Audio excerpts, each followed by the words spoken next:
midnight. All right. Well, we'll see about that. I'll talk to you then. Thank you all so much for coming out to this. It means a lot. When I was a younger scout and I was watching watching Eagle Courts of Honor in Troop 557, I would always cry, and I'm going to try not to cry while giving this speech, even though I've already almost cried like 3 times. All right. So it's taken me years to get to this point, but I wouldn't be here without the lovely people sitting in the audience today. Thank you guys so much.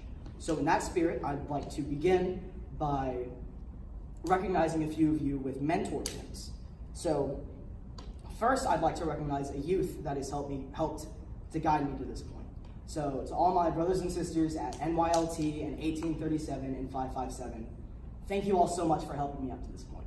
If I could give you all mentor pins, then I could, but technically I can, but the cost comes out of my scout account, and I need to pay for staff.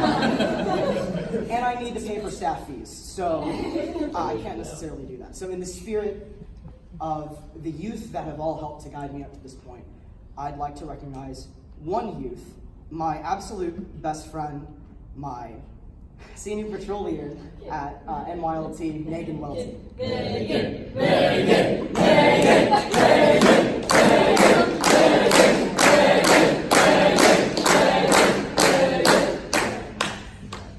Wow. Y'all should go to NYLT.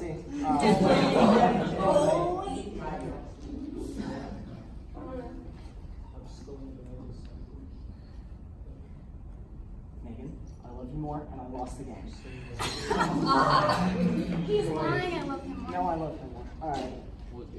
So next, I'd like to recognize 2 adults that have been following my scouting career from the very beginning. And every car ride, word of advice, and every intervention to prevent my dad from tearing out my throat, they instill in me the spirit of scouting that defines my career and the environments of the troops I was raised in. So will Mr. Jimmy Gibson and Mr. Scott Tice please come forward to be recognized?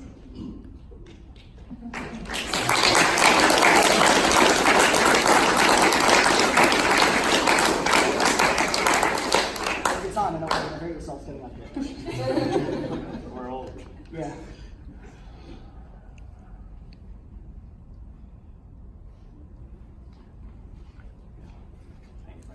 Thank you so much. Thank you for all this.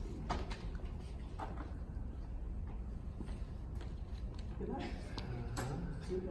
Yeah, straight to the heart.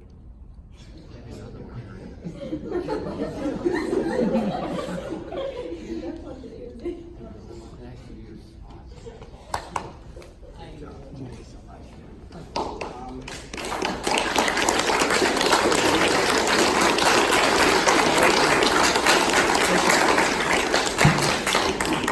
Thank you so much. Next, I'd like to recognize a couple more adults in my troop that have helped guide me since the very beginning. First and foremost, who it appears couldn't make it tonight, is Mr. Derek Spear, the former Scoutmaster of Troop 557. But also I would like to recognize who are here tonight, Mr. Matt Stoops and Miss Julie Spear.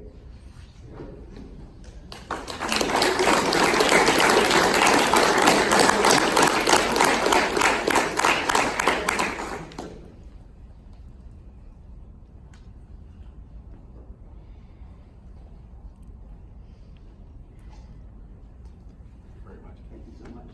Proud of you.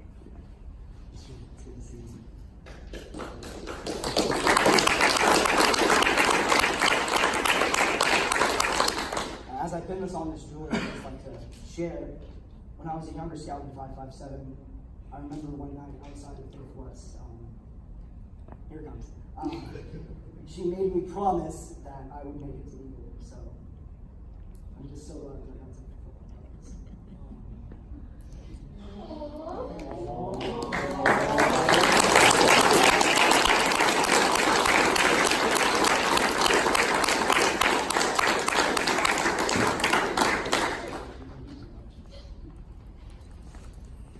I told you. All right. I can do this. Okay, lastly, I'd like to recognize one of the first people who helped spark my career in Troop 557. This youth served as an image of what an ideal scout should be. I'd like to recognize Kevin Royal in the audience.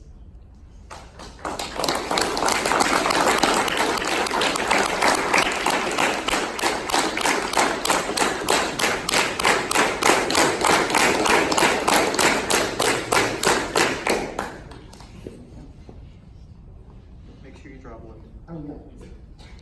You want me to do it on your own?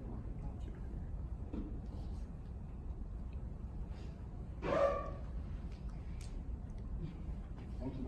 Thank you so much. All right. Whew. Couldn't even get through the mentor pins. Wow. All right. My goodness. It's not like I'm a nationally qualified public speaker or anything. No. So, I'd like to start by sharing a story of the first time that I ever went camping with Troop 557. It was over at El Rancho Sima. We were camping at Iron Wheel Mesa, and it's a darn shame that some of you in the audience have no idea what that means. El Rancho Sima is probably one of the best properties in the San Houston Area Council, but I had just crossed over from Cub Scout Pack 542, and I had formed the Delta Patrol. Some of the members of the Delta Patrol are here tonight. Lou Salvaggio, Michael Weeks, thank you guys so much for coming.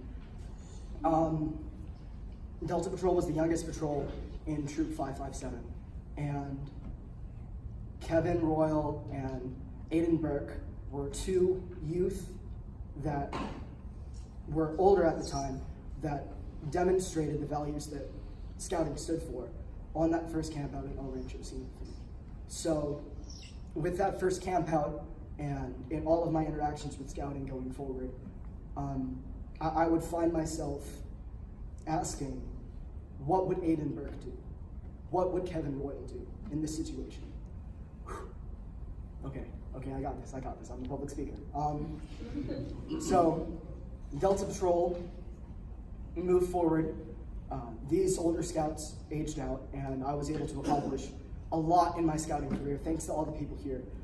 I was chaplain's aide, patrol leader, assistant senior patrol leader in Troop 557.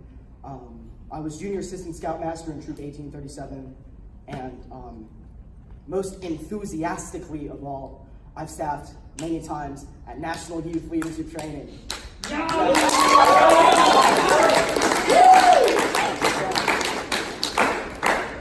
So overall, when it comes to my advancement in scouting, I have to credit the Scout Oath and Law for always being there to guide me. I have to credit my brothers and sisters at NYLT for teaching me all of the things that I needed to know to apply myself in debate and in scouts and in everything that I do in life. But most importantly, I have to thank the older scouts that have set an example for me. I've done a lot, but my favorite accomplishment, I think, can't really be summed up with an award or with a paper plate for NYLT.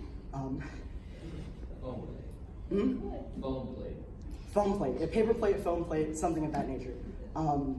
My favorite accomplishment that I've ever received in scouting is actually represented by a screenshot that I have in the camera roll of my phone. So many of us NYLT staffers know Victoria Admire, who couldn't make it with us tonight. She's at another commitment, but I'll be seeing her soon at National Youth Leadership Training. But I first met Victoria during the summer of 2018 when I visited NYLT course 18-2. Some of the staff members here. I visited 18-2, and Victoria was one of the participants there. And the next winter, I staffed with her on NYLT course 18-8. And at first, we love NYLT here. At first, I noticed that Victoria was a little bit more reserved, but I'm so proud of how much she's grown and developed as a staffer and as a scout. Later on, earlier this year, she was talking to me about how she always looked up to me as an example of what a scout should be. And one day we were talking about how she's staffing on National Youth Leadership Training course 19-2, and she sent me this picture of her notes for the course, and at the bottom, she wrote an acronym that says WWJED, which stands for What Would Josh Evetts Do? And that was mind-blowing to me. I'm so proud of her, and I'm so proud of all of my brothers and sisters in scouting for what they've been able to do. And it just goes to show that while I may have my Aiden Burke and my Kevin Royal, today I stand as an Aiden Burke or a Kevin Royal to Victoria. And soon there will be people out there that say, what would Zane Davis do? Or what would Tristan Lanclose do? Or what would Luke Marsh do? We're all united in scouting, in the legacy that we have set forth through the values that we have. And I am so proud to be a part of that. And so, to all my brothers and sisters, to all the older scouts, to all the adults, thank you all so much for helping me. Thank you all so much. So now, the sun is setting on my youth career, and I'm so proud to have this award. The program is now in your hands. What will you do? Thank you.